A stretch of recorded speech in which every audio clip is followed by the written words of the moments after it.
Cecilia Fire Thunder, Yes. you have to come be my guest. Come in here. How have you been? I have been really good. It's good to see you. It's good to see you too. So long since I've seen Yeah, you. we're doing a live web stream, Okay. and out to we're already picking. It's a new network called Native Media Network. NativeMediaNetwork.com. Oh, wonderful. We're picking up viewers as we speak. We've been here. We just launched yesterday. This is my friend and partner, Harlan Mckosato. Good to meet you. And so it's been some. What are you up to these days? Actually, I am here at NCAI. Come on closer. I have been here at NCAI working on education issues. And the most important education issue right now is facilities. Tribal schools are in bad shape. The buildings and all the operation maintenance of our schools, that's part of their job. But for too long, they've had constraints in funding for operation and maintenance, maintain the building. And so what I'm here to work on, we have a resolution we passed in Tulsa. I'm here to reaffirm it. We're asking the senator from Montana, Tester, who is the chair of the Senate Committee on Indian Affairs, to hold field hearings just on facilities. You know what? I lost my manners here. I was so excited to see you. I didn't even introduce you as I should have. Cecilia Fire Thunder, and from the Lakota Nation from Pine Ridge. And she has been on the front lines of many issues that affect our health, that affect our education. And we met through NANACOA, right? Exactly. Years ago. Many years ago. The National Association of Native American Children of Alcoholics. Right. And we've known each other ever since. And also, you were president of the Oglala Sioux tribe. First woman president. The first woman president Right. of the Oglala Sioux tribe. And I know that you've been really a leader for women's issues, women health issues, and now you're advocating for education Right. and also housing. You mentioned, or not necessarily housing, but the schools, the facilities. And you know, it's an election year, of course, and there's a big one in South Dakota, it seems like. Right. Our senator retired, Tim Johnson. Right. So we have three people running. Rick Weiland, who's a Democratic contender. Former Republican Senator Larry Kressler. And he's running as the independent. Okay. And then former governor of South Dakota, Mike Brown, is running as a Republican. Okay, all right. And so one of the big issues I think is going to make a really big difference in this election is the whole issue of water, fracking, groundwater, drinking water, and the pipeline coming through South Dakota. Yep. So the tribes are opposing that pipeline because it's dangerous. You know, when you take a look, what the media doesn't show is how many times those pipelines break. Oh yeah. And then it contaminates the earth and it seeps into the groundwater. Exactly. And so Indian people are what we call we try to do what we can to protect Mother Earth. The defenders.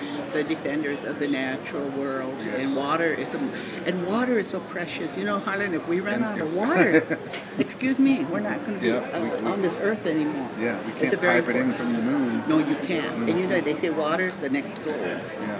That means that people are going to buy more water, right? Yeah. So it's going to be an interesting race, but we're feeling hopeful. We're doing a huge get out the vote this weekend because it's leading up to Tuesday.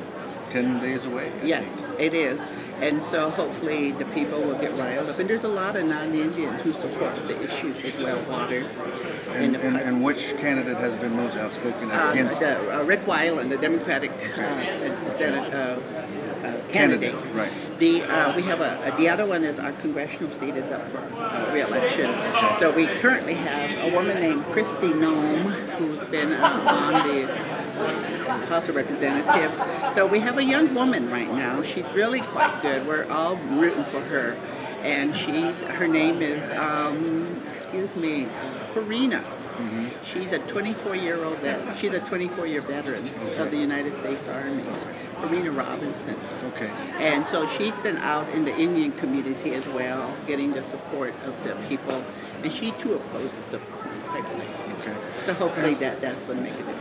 And you know, one of the things that we see all the time is, the candidates coming out making promises. I thought I saw where one one of the candidates came out to visit and look at some of the schools there in South Dakota, the tribal schools, to see the conditions.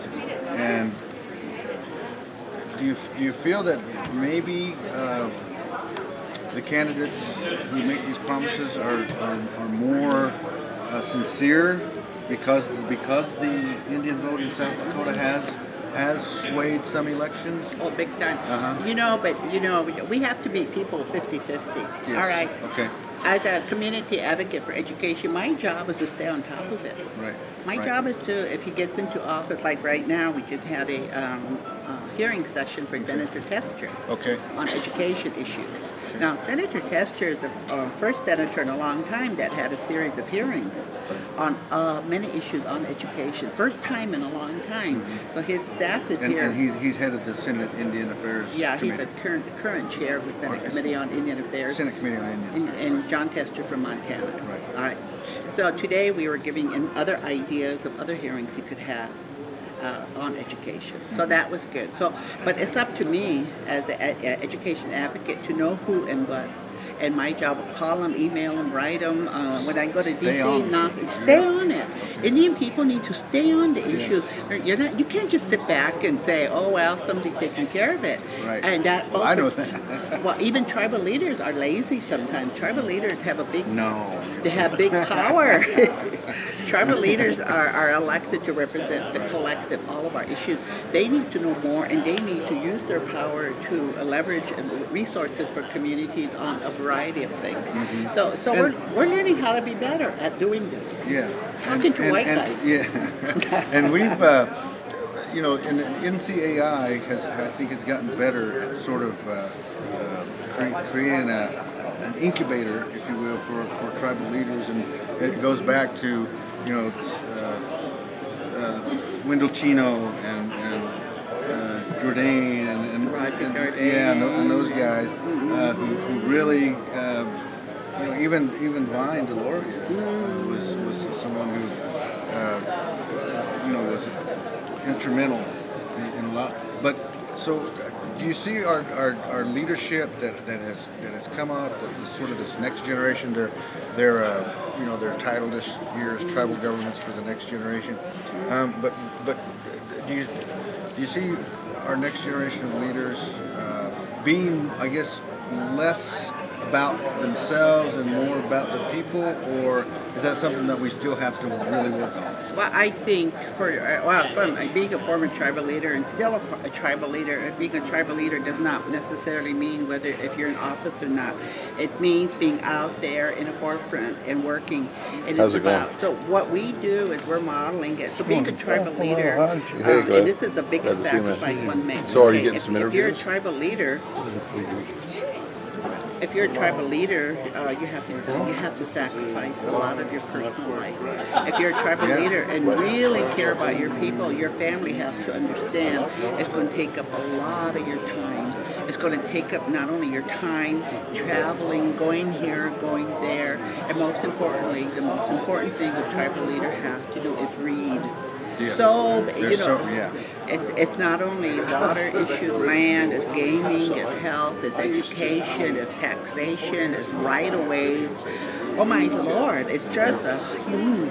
So And one has to surround himself with people that know more than you and say, show me, tell me, That's what help I me. was just about to say. Is Yeah. They also have to appoint people who also understand the issues and not their, cousin or Exactly. their family members. And you want to help that, but there's other ways of doing that without sacrificing the good for the whole tribe. Exactly. Well, I think that for tribal, those who are listening, a tribal leader is a person that has to be a doctor, lawyer, Indian chief, all rolled in one. Okay. All right. So you have to know law. You have to know what they call a policy decision, because the United States government relationship with Indian tribes is legal.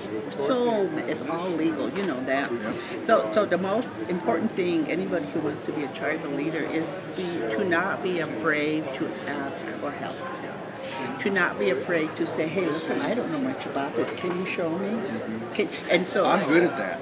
I'm good at that. Much about I do much. that. You know, I teach. I teach at the college. Oh, do you? I teach at Oglala Sioux College. I am a state certified Lakota language instructor, and so and then I teach culture art, and then I'm teaching this wonderful course called American Indian Women. And my students and me are pissed off because the history of Indian women has not been well written. Right. The Indian women have not been depicted in a good way. Because the first people who came to look at us were white men with their ethnocentric eyeballs. Yeah. So what I'm starting a movement, and I started it here, getting names of women who are willing to sit down next August in Oklahoma and start creating a framework on how we can rewrite our own history. That's a great project. It's a wonderful project because even my students, as we're talking, I just, talk to your mom and your grandma. And so there's so many unwritten things, but it's for the next generation, for all those little girls who grow up. Feel good about who they are as an Indian woman, as a Lakota woman. You see? Yeah. And so that's our job, to leave a really good foundation for them. Thank you very much. I appreciate it. And so when are we going to see this? See it. It's, you know what? We're not going to see it. You're just doing But it. what we're doing is we're also recording on that camera. Okay. And when we get back to New Mexico, we're gonna put that recording onto our website. Oh, cool. And I can get on And it. you can get on it and Wonderful. See, download that it. guy said over here, he's from Croatian thing. He's good to talk to. Okay. All right. Send them over All right. if you want to. Got it. Okay. I'll talk to you later. Okay. Thank you, Cecilia. We appreciate that, and we continue our coverage here at NCAI.